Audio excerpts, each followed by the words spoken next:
Shrimati Priyanka Chaturvedi. Sir, आपने मुझे इस इम्पोर्टेंट बिल पे बोलने का मौका दिया, मैं आपका धन्यवाद देना चाहूँगी। नायडू जी मेरे मित्र हैं, तो मैं ज़्यादा उनके बारे में कोई क्रिटिसिज्म उनकी नहीं होगी, इस बिल को लेकर है। सर, ये जो बिल आ रहा है, मिनिस्ट्री ऑफ फिनेंस और नीति आयोग ने 2019 में जब एयरपोर्ट का प्राइवेटाइजेशन हो रहा था, उन्होंने 2019 के बिडिंग प्रोसेस को कहा था कि उसमें बहुत कमियां हैं। कमियां इस आधार पे बोली थी क्योंकि छह एयरपोर्ट जब प्राइवेटाइज हुए थे वो सब एक ही इंसान को गए थे, एक ही ग्रुप को गए थे, जिनके पास कोई प्रायर एक्सपीरियंस नहीं था। डिपार्टमेंट ऑफ इकोनॉमिक अफेयर्स ने ये कहा था कोई भी प्राइवेट प्लेयर जो प्राइवेटाइजेशन में भागीदारी ले रहा है उसको 2 एयरपोर्ट से ज़्यादा नहीं मिलने चाहिए। पर ये पर्टिकुलर विशेष इंडस्ट्रियलिस्ट को करीब 7 एयरपोर्ट्स मिले थे, जिसमें से 6 एयरपोर्ट्स तो 50 साल के लिए मिले हैं। एक ही एयरपोर्ट फाइनेंशियली वायबल है, बाकी सारे लॉसेज में हैं। और वो कौन है? वो जॉर्ज सोरोस हमें नहीं बताएगा, वो मिनिस्ट्री ऑफ फिनेंस और इन सब से ही पता चल रहा है, वो अदानी एयरपोर्ट्स है।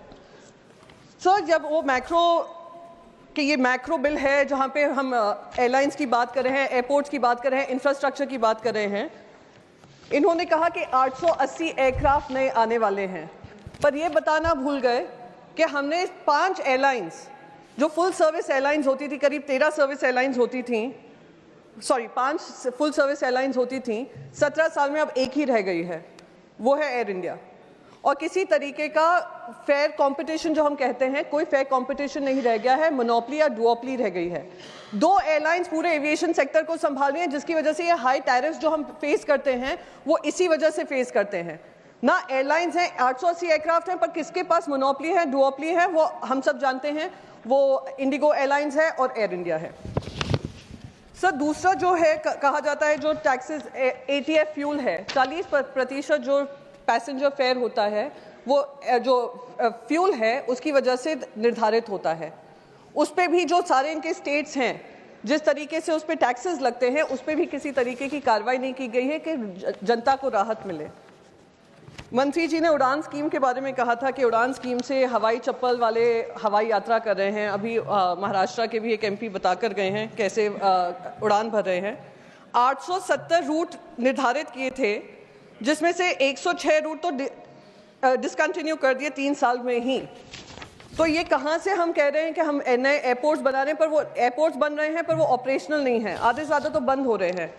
8 एयरपोर्ट्स अंडर दी उड़ान स्कीम आर नॉट ऑपरेशनल। कौन से हैं? तेजपुर, पोरबंदर, हिसार, बिदर, पौंडीचेरी, पठानकोट, पैक्योंग एंड कुशीनगर, ये वाले ऑपरेशनलाइज ही नहीं हुए हैं। अयोध्या भी जब राम मंदिर बना था, अयोध्या की भी बहुत सारी डायरेक्ट फ्लाइट्स बनाई थी, शुरू की थी, 16 से ज़्यादा मुंबई से चल रही थी, अब एक भी नहीं चल रही है।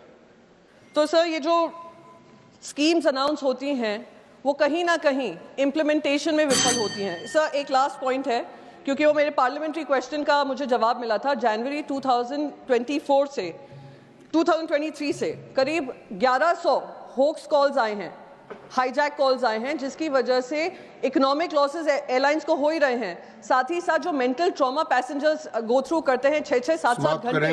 सर, एक ही सेकंड लूंगी, बस वो बताना चाह रही हूँ कि खास करके मुंबई और दिल्ली एयरपोर्ट्स को प्रभावित करते हैं, एयरलाइन सेक्टर को प्रभावित करते हैं। उसका इकोनॉमिक लॉस कितना है, किस तरीके से हम उसको हैंडल करेंगे, ये सारी चीजें निर्धारित करना जरूरी है। ये इन्हीं शब्दों के साथ मैं कहूँगी कि विधेयक बिल अच्छा है, पर उसको और पुख्ता बनाया जा सकता है। Thank you so much. धन्यवाद। सुश्री सुष्मिता देव।